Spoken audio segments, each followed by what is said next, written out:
Magandang araw sa lahat and welcome back to JC Catalan Vlogs. At ngayong araw na to guys ay andito naman tayo sa another travel vlog from this channel, and andito tayo ngayon sa lungsod ng Siaton. So bali, spoil ko lang kayo sa susunod na mga vlogs guys is all about travel vlogs sa Siaton. Hindi lahat, mga piling-piling lugar lang.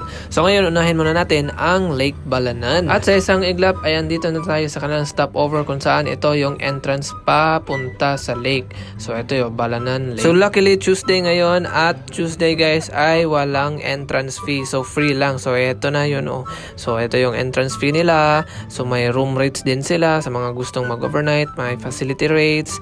And here we go na guys, tara na. Bali, ilang meters lang galing doon sa kanilang entrance guys is madadatnan na natin ang overflow kung saan ang mga tubig dyan ay galing doon sa lake. And pwede din tayo mag-parking dito kung hindi kaya ng ating mga sasakyan na tumawid dito sa overflow. So since mababa ang ating motor, di na natin itutuloy itong patawirin doon sa kabila, which is ang lapit-lapit lang naman sa Lake Balanan. So eto, may swimming pool pala dito guys. So mamaya pagkatapos natin i-check out ang lake ay check out din natin tong kanilang swimming pool sa baba.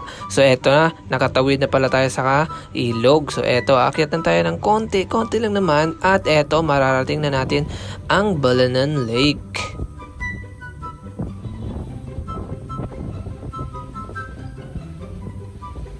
At eto nga pala guys, may kainan dito kung saan ang kanilang maliit na restaurant. Magpaluto lang kayo kung anong gusto nyo. Tingnan nyo lang yung menu. At mula rin dito ay tanaw mo na yung lake. Pero hindi pa yan ang kabuuhan. Huwag mag-alala, may daan na naman sa gilid. Titignan natin yun mamaya para makita natin yung kabuuhan pa ng lake na ito.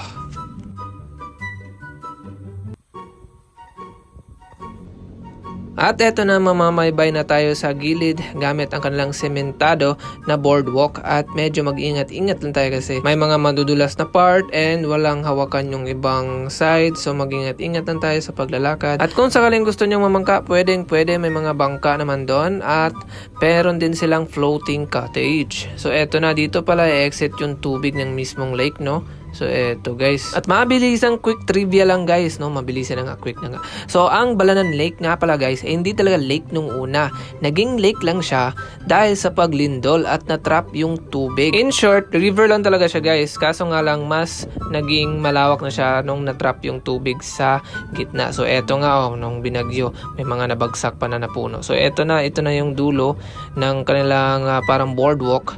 At dito banda guys, no, ay may tree house. So susubukan nating akyatin kahit may mga nakaharang na napuno, at makita natin kung ano nga bang nasa itaas nito. Mas maganda sana guys pag may tour guide kayo para mas safe kung saan ba kayo gustong pumunta dito sa may Balanan Lake. Kaso nga lang parang day off siguro nila ngayon kasi Tuesday, kaya siguro free. Wala nga siguro mga workers dito. Wala akong masyadong nakitang mga nagtatrabaho dito Pero may mga ibang tao din naman katulad namin na nagtutour dito.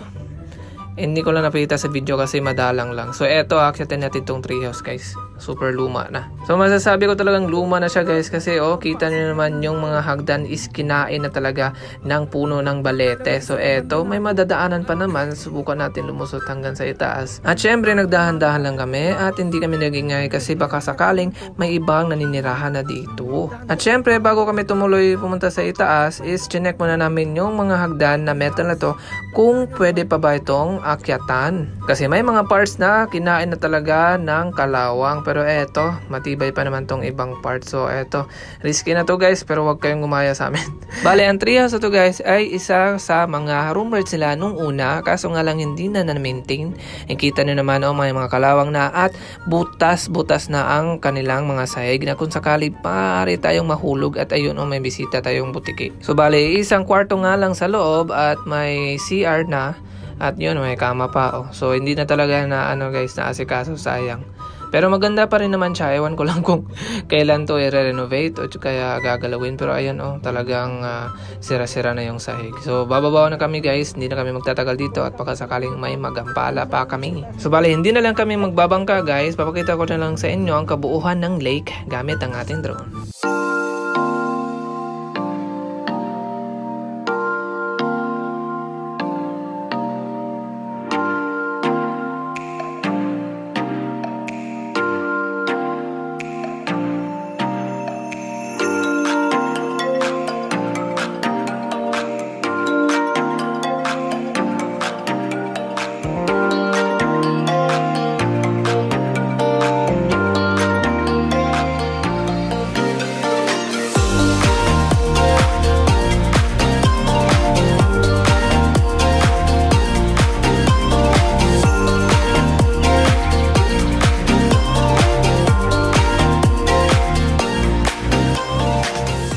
At sa ngayon ay tatawid na naman tayo ng ilog pabalik doon kung saan natin iniwan nakapark ang ating motor. Pero hindi muna tayo uuwi guys na. So check out muna natin yung swimming pool doon sa baba. So bale lalakad lang tayo. Susundan na natin tong daanan na to papunta doon sa ilalim. At ang bumungad sa akin is itong may malaking bato na may mesa sa ilalim na para bang isang maliit na kuweba. At may mga iba pang mga mesa dito, and sa ilalim is yung swimming pool na nila mismo. Ayun, kita mo yung kulay blue. So dito magbabayad muna tayo, and pagkatapos natin bumayad ng 20 pesos each per head. So eto na, nakarating na tayo sa ilalim.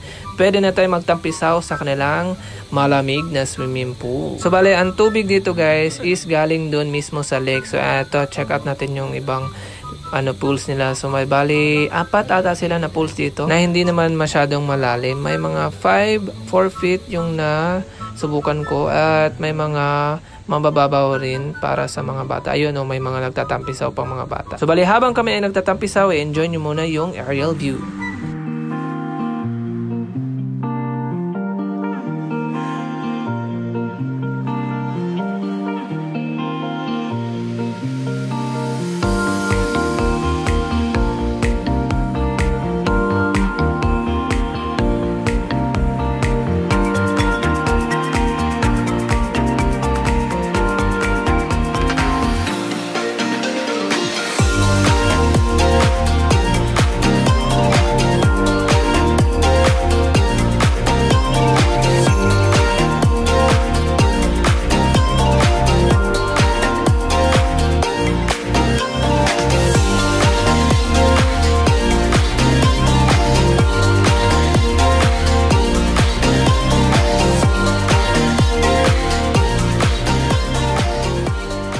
At pagkatapos naming maligo at magtapisaw ay umuwi na kami ng Dumaguete. So eto, parang gagabihin na kami. So bali, abang-abangan sa next video guys is iba na namang parte ng shato ng ating pupuntahan at baka sakaling inyong magustuhan. So maraming salamat sa panonood and see you guys next vlog.